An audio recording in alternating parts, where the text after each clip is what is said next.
Party సంబంధించిన వాళ్ళ ప్రాధాన్యత ఉందని చెప్పి తెలుగుదేశం పార్టీ ఆరోపణ చేస్తున్నారు. ఇప్పుడు చెప్తుంటాం, వీళ్ళ అరుపులే నిజాలైతే, వీళ్ళు గొంతు తెరవడమే నిజమైపోతే ఇప్పుడు టీడీపీ చేసే అబద్ధాలన్నీ కూడా, గాల్లోంచి కల్పితాలు కూడా తీసి చేసేవన్నీ కూడా నిజాలే అనుకోవాల్సి వస్తుంది.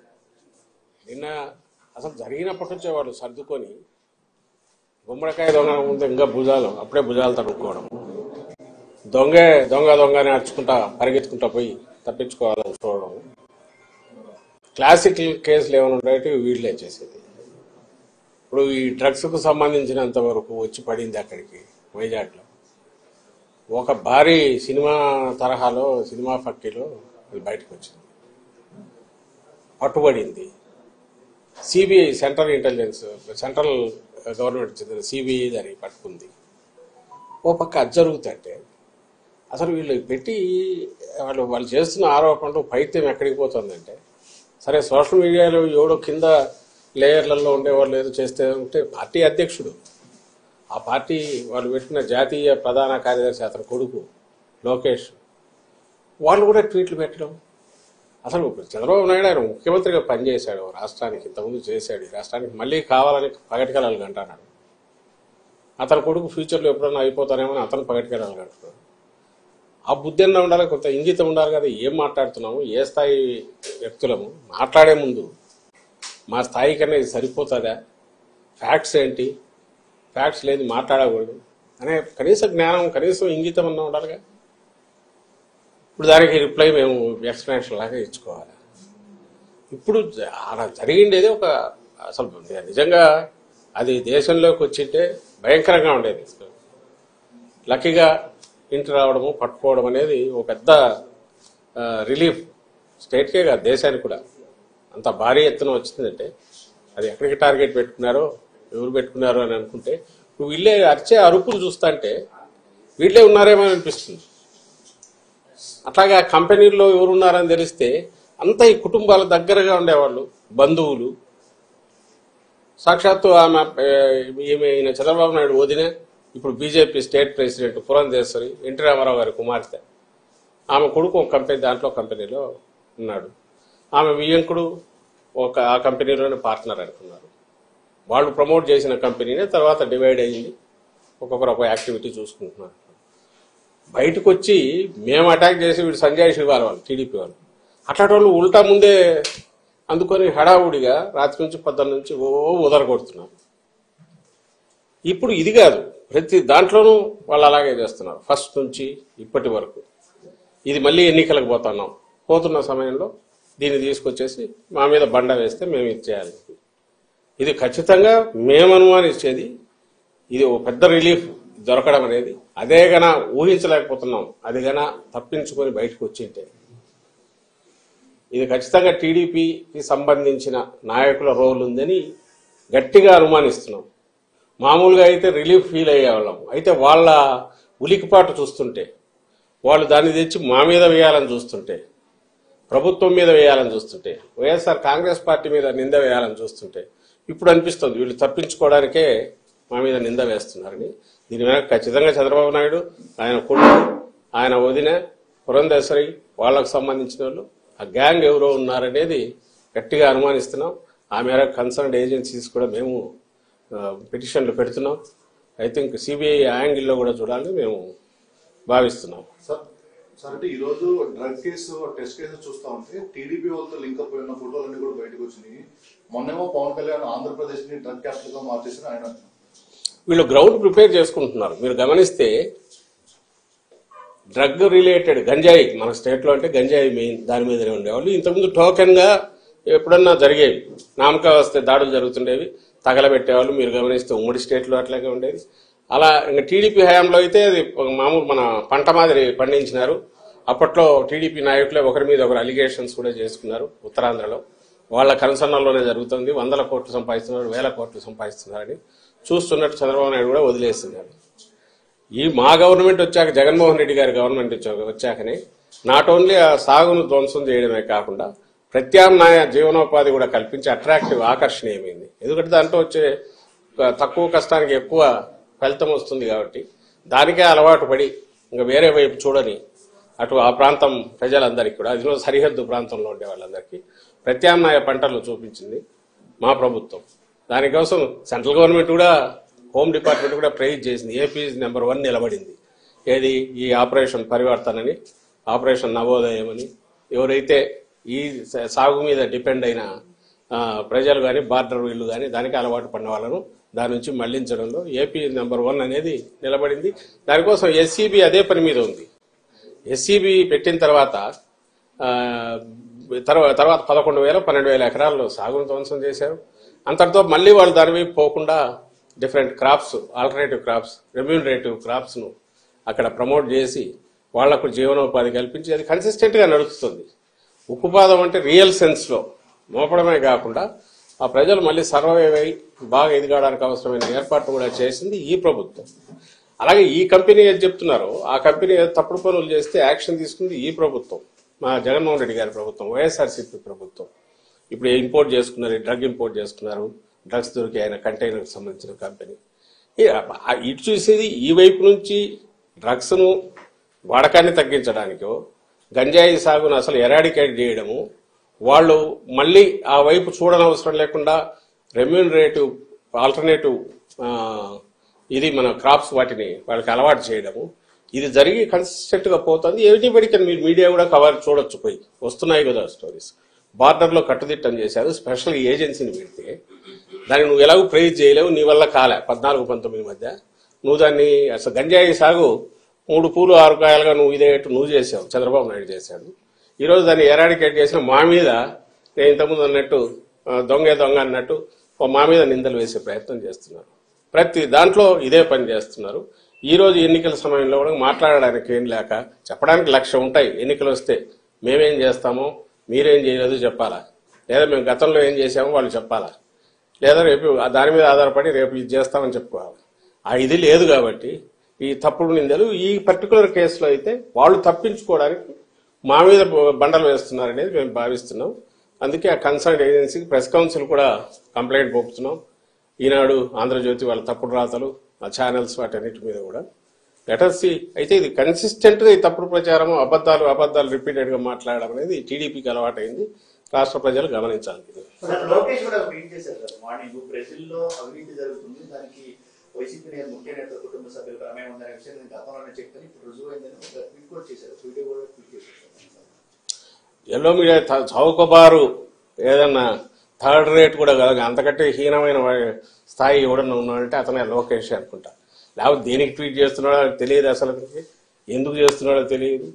ఏమన్నా మోకాలకు బట్టతలకు సంబంధం ఉందా? బ్రెజిల్ ఎక్కడో దాంట్లో దేశం ఉందంటే ఎప్పుడో సాయిరెడ్డి ఏదో అక్కడ బ్రెజిల్ ప్రెసిడెంట్ గురించి ఇచ్చేసాడని ఇంటర్నేషనల్ దీంట్లో ఎక్కడైనా గ్యాదరింగ్లో కలిసింటారేమో తెలియదు. ఏదో ఉంటే అతను చెప్తాడు. కానీ ఈరోజు జరిగిన దాంట్లో, ఈ కంటైనర్లో వచ్చిన దాంట్లో దొరికిన దానికి సంబంధించి ఎవరు దీని వెనక ఎవరెవరు ఉండే అవకాశం ఉంది, ఆ కంపెనీ కాన్షియస్గా చేసిందా అనేది తేలాల్సి ఉంటే అప్పుడు సహజంగానే కంపెనీ ఎవరిది అనేది చూస్తారు. అది చూస్తే సహజంగా మొత్తం ఎవరు అనేది కనపడుతోంది. దగ్గరి బంధువులు, కుటుంబ సభ్యులు, లేదా వీళ్ళతో కలిసి ఎప్పుడు తిరిగినట్టు ఆ ఫోటోలు అన్ని బయటకు వచ్చాయి. ఈ గ్రూప్తో, ఈవెన్ చంద్రబాబు నాయుడుతో ఉండేవాళ్ళు ఆయనతో ఉన్నారు. ఆ గ్రూపుకు సంబంధించిన వాళ్ళు ఎవరు రెగ్యులర్గా కలుస్తారో వాళ్ళే ఆ కంపెనీల్లో ఉన్నారు. ఇది సహజంగానే వాళ్ళ మీదకే పడుతుంది. పడడానికి కూడా అవకాశం ఎందుకుంది? అలాంటి ఆలోచనలు చేసే లక్షణం కూడా చంద్రబాబు నాయుడు ఉంది కాబట్టి, తప్పుడు దారిలో ఎట్లా అధికారంలోకి రావాలని చూస్తాడు కాబట్టి వాళ్ళ మీదకే వస్తుంది అనే దాన్ని ప్రియంప్ట్ చేయడానికి ఉల్టా మా మీద దాడి చేస్తున్నారు. లోకేష్ చేసినా, చంద్రబాబు నాయుడు చేసినా అదే ఉద్దేశంతో చేస్తున్నారు. ఆ స్థాయి నిజంగా ఆ స్థాయికి రావాలనుకున్న వాళ్ళు చేయకూడని పని చేస్తున్నారు. వాళ్ళు అంటే వాళ్ళకి ఈ జన్మలో ఈ రాష్ట్రంలో ప్రజలు అవకాశం ఇవ్వలేదని తెలిసిన తర్వాత వచ్చే డెస్పరేషన్ లోనే ఇలాంటి కామెంట్స్ చేస్తున్నారని మేము అనుకుంటాం. సార్ అంటే వైసీపీ ఓడిపోతున్నాం అని అర్థమైంది, అందుకనే ఆఖరి నిమిషంలో ఈ చీకటి మాఫియాలు రెచ్చిపోతున్నారు లోకేష్ అంటున్నారు. ఇది ఏం చెప్పాలి, మేమేమో పాజిటివ్ అజెండాతో పోతున్నాం. జగన్మోహన్ రెడ్డి గారు ఇలాంటి పొదుపుని మాటలు కానీ, లేకుంటే ఉబుస్పోక మాటలు కానీ, లేకుంటే ఫ్యాక్ట్స్ చేతిలో లేకుండా నోటికొచ్చిన మాట కానీ ఎప్పుడన్నా చేశారా? రాష్ట్ర ప్రజలు ఇది చూస్తున్నారు, అది చూస్తున్నారు, మీ మీడియా కూడా చూస్తోందిగా, ఇది చూస్తున్నారు. ఒక పార్టీ అధ్యక్షుడిగా, ముఖ్యమంత్రిగా జగన్మోహన్ రెడ్డి గారు ఇంతకుముందు ప్రతిపక్ష నేతగా అయినా సరే పార్టీ పెట్టినప్పటి నుంచి ఇలాంటి అడ్డగోలు కామెంట్స్ చేయడము, ఈవెన్ ఆయన ఏ పత్రిక అయితే పెట్టారో సాక్షి, దాంట్లో అడ్డగోలు ఊరక రాయడము ఊసిపోక ఆధారం లేకుండా ఎప్పుడన్నా జరిగిందా? ఆయన ఎప్పుడు కామెంట్ చేయట్లేదు, ఫ్యాక్ట్స్ ఉంటే దాని మీదే మాట్లాడుతున్నారు. ఇప్పటికే అదే చేస్తున్నారు. వీళ్ళు ఎప్పుడూ కూడా తండ్రి కొడుకులు, వాళ్ళ టీం కింద ఎవడో కార్యకర్తలు కాదు, వీళ్ళే ముందుండి అబద్ధాలను వండడము, ట్విట్టర్ ప్లాట్ఫామ్ గానో ఇంకో దాంట్లోనో ఇంటర్నెట్లోనో రోజు ఊకదంపుడు, మర్చిపోతే అబద్ధం అని వెళ్ళాక చేతులు దులుపుకొని దాన్ని పట్టించుకోకుండా వాళ్ళం. మీకు 100,000 కనపడతాయి. మొత్తం ప్రచారం కానీ, వాళ్ళ రాజకీయ వ్యవహారాలు కానీ, వాళ్ళ విధానాలు కానీ అన్నీ ఏంటంటే అబద్ధాలతో వండడం, దాన్నే 10 సార్లు 100 సార్లు చెప్పడం, అదే నిజమని వాళ్ళు నమ్మడం, అదే నిజమని ప్రజలు నమ్మించాలని చూడడం. గంజాయి అయినా, ఇసుక అయినా, ఇంకోటైనా వాళ్ళు ఏదన్నా ఈరోజు అంటున్నారంటే ప్రతిదీ కూడా వాళ్ళకు చెప్పుకోవడానికి ఏమీ లేక, మాకు చెప్పుకోవడానికేమో చాలా ఉన్నాయి. అందువల్ల పాజిటివ్ అజెండాతో మేము పోతున్నాం. మీరు ఈ మధ్య సిద్ధం సభలు చూసినా, రేపు జగన్మోహన్ రెడ్డి గారికి జరిగే సభలు చూసినా, మా నాయకుల ప్రచారం చూసినా మేము చేసినవి చెప్తున్నాం. మీరే గమనించండి, ఆలోచించండి. రాజకీయ పార్టీ మేము చేయాలనుకున్నవి, చేసిన పనులు చెప్పాలనా?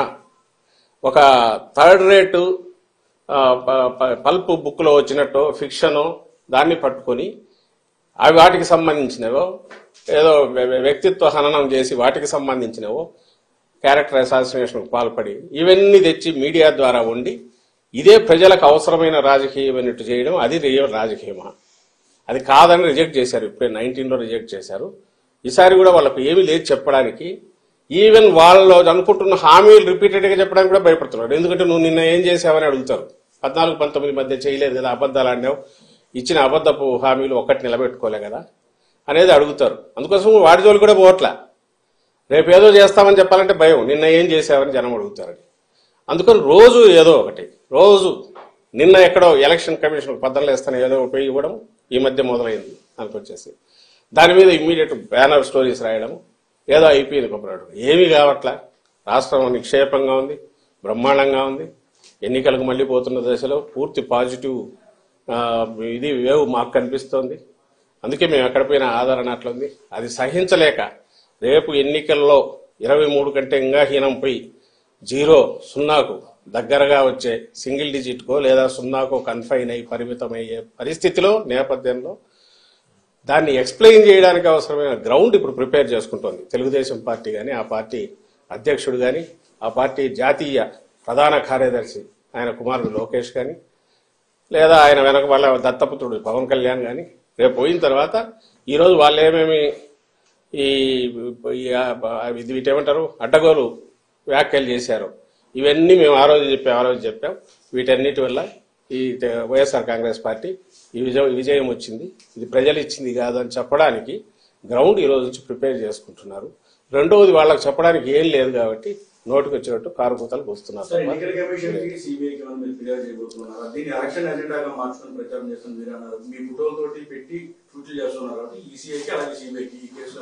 అన్ని కన్సర్న్ ఏజెన్సీస్ అన్నిటికీ ఎన్నికల వాతావరణం వచ్చింది కాబట్టి సహజంగా ఎలక్షన్ కమిషన్ ఆధీనం లేక అన్నీ వెళ్ళే కాబట్టి వాళ్లకు ప్రెస్ కౌన్సిల్కు ఇంకా ఇంక్లూడింగ్ సిబిఐకి ఇంకా కన్సర్న్ ఏజెన్సీ ఉంటే అన్నిటి కూడా రిప్రజెంటేషన్స్ మా పిటిషన్లు వెళ్తాయి. ముందు ఈ తలనొప్పి ఏదో వదిలి అది తేలాలి. అది ఖచ్చితంగా నీడిల్ ఆఫ్ సస్పిషన్ కాదు, బలమైన ఇదే ఆధారాలతో చంద్రబాబు నాయుడు కుటుంబము లేదా ఆయన వదినకు సంబంధించిన కుటుంబము వాళ్లకు లేదా టీడీపీ యాక్షన్ ప్లాన్ ఈ ఎన్నికల్లో ఎట్లా అడ్డదారుల్లో ఇది చేయాలంటున్న దాంట్లో దీని రోల్ కూడా ఉండే అవకాశం ఉంది కాబట్టి ఈ కంటైనర్లో ఉన్న డ్రగ్స్ కూడా దాని పర్పస్ కోసం వచ్చిందని గట్టిగా అనుమానిస్తున్నాం కాబట్టి ఆ దిశగా ఇన్వెస్టిగేషన్ జరగాలి. ఎలక్షన్ కమిషన్ కూడా కాగ్నిజెన్స్ లేక తీసుకోవాలని కోరుతాం. అట్ ది సేమ్ టైం దాని పని అది జరుగుతుండగా మా పాజిటివ్ అజెండాతో మేమైతే ముందుకు వెళ్తాం. వాళ్ళ మాదిరి రోజు కుట్టాడితే ఆ రోజు కుట్టేసి అయిపోయింది, మరుసటి రోజు ఒకటి ఎట్లా ఎన్నికల వరకు ఇట్లే లాక్కుపోయి అడ్డదారుల్లోనో బయటపడాలని లేక మాది మేము చెప్పుకోవడానికి కానీ ప్రజలను కన్ఫ్యూజ్ చేసే చెప్పుకోవడానికి అవకాశం లేకుండా టైం దానికి స్పేస్ లేకుండా ప్రజలను కన్ఫ్యూజ్ చేసి ఆ దీంట్లో తమ పబ్బం గడుపుకోవాలని చూసేవారి ఆటలు సాగనివ్వమని ఖచ్చితంగా చెప్తాను. గతంలో విశాఖలో డీజీపీ భారీ స్థాయిలో గద్దె తరలిపెట్టారు, సాయంత్రం బదిలీ చేసిన దాఖలాలు ఉన్నాయి. అయితే ఇప్పుడు ఇంటర్పోల్ కి సంబంధించినటువంటి సమాచారంతో సిబిఐ రవాణా దిగిన తర్వాత లోకల్ పోలీస్ ఇంటర్ఫీరెన్స్ అంటూ విమర్శలు కూడా వస్తాయి. దాని మీద సిపి కూడా వివరించినటువంటి సిచ్యువేషన్. దాని మీద ఇప్పుడు సిపి ఎక్స్ప్లెయిన్ చేసినట్టున్నాడు కదా. వాళ్ళు రమ్మన్నారు, డాగ్స్ వాడన్నారు, పోయిన తర్వాత అవసరం లేదన్నారు. అది అవసరం లేదన్నారు కాబట్టి మేము వెనక్కి వచ్చామన్నారు. కానీ ఖచ్చితంగా ఒక సెంట్రల్ ఏజెన్సీ వచ్చిన తర్వాత లోకల్ పోలీస్కి ఇన్ఫర్మేషన్ ఏదో ఒకటి ఇచ్చింటే వాళ్ళ ఈ రెండు ఏజెన్సీల మధ్య జరిగే ఇంటరాక్షన్ అవుతుంది. కానీ మీరు గమనిస్తే ఈరోజు ఈనాడు పేపర్లో రాశారు, అసలు తలాతోక ఉంది దానికి. ఆయన రామోజీరావుకు ఎప్పుడైతే మార్గదర్శి మొత్తం ప్రజల సొమ్ముతో అక్రమంగా పెట్టి నడుపుకొని ఆ రాజ్యం అవినీతి రాజ్యము, లేదా ప్రజల సొమ్ముతో ఆయన దందా చేస్తున్నది మార్గదర్శి అని బయటపెట్టి కేసు ఇదైనా వచ్చి ఇంకా మనిషి గంగవెర్రులు ఎత్తిపోయి ఏం రాస్తున్నారో తెలియకుండా అసలు చంద్రబాబు స్కామ్లు కూడా బహుశా మేము జగన్మోహన్ రెడ్డి గారు వైఎస్ఆర్సీపీ అయినా అంటాడేమో, ఆయన స్కిల్ దాంట్లో ఇంకోటైనా, లేదా అసలు చంద్రబాబు అనే క్యారెక్టర్ వెనక కూడా మేము ఉన్నా అంటాడేమో తెలియదు. అసలు ఏమన్నా అర్థం ఉంది? అక్కడ వైజాగ్ దాంట్లో పడితే ఇమ్మీడియట్ వైసీపీ నేతలు పోయి దాన్ని అడ్డుకోవాలని చూస్తారు. ఎవరు మరి పేరు రాయొచ్చుగా, ఆధారం లేకుండా ఎట్లా నోటికొచ్చినట్టు రాస్తాడు దాంట్లో. అలాగే పోలీసులు వెళ్ళి అడ్డం పడినారని ఎక్కడో రాయొచ్చుగా, దానికి ఎక్స్ప్లెయిన్ చేశారు కదా. ఇప్పుడు ఇది ఒక agency police, AP police it has its own ఇదే ఉంది. అలాగే సెంట్రల్ ఏజెన్సీకి ఉన్న వాళ్ళ హక్కులు, వాళ్ళ అధికారాలు వాళ్ళ ఉన్నాయి. సహజంగా లోకల్ దానికి ఇన్ఫార్మ్ చేసి ఉండొచ్చు, లేదా డాగ్ స్క్వాడ్కి సంబంధించి రమ్మన్నారంట, అది అట్లయినా జరిగి ఉండొచ్చు. బట్ ఏదైనా సరే పోలీస్ డిపార్ట్మెంట్ వాళ్ళ వర్షన్ ఏదో వాళ్ళు ఇచ్చుకుంటారు.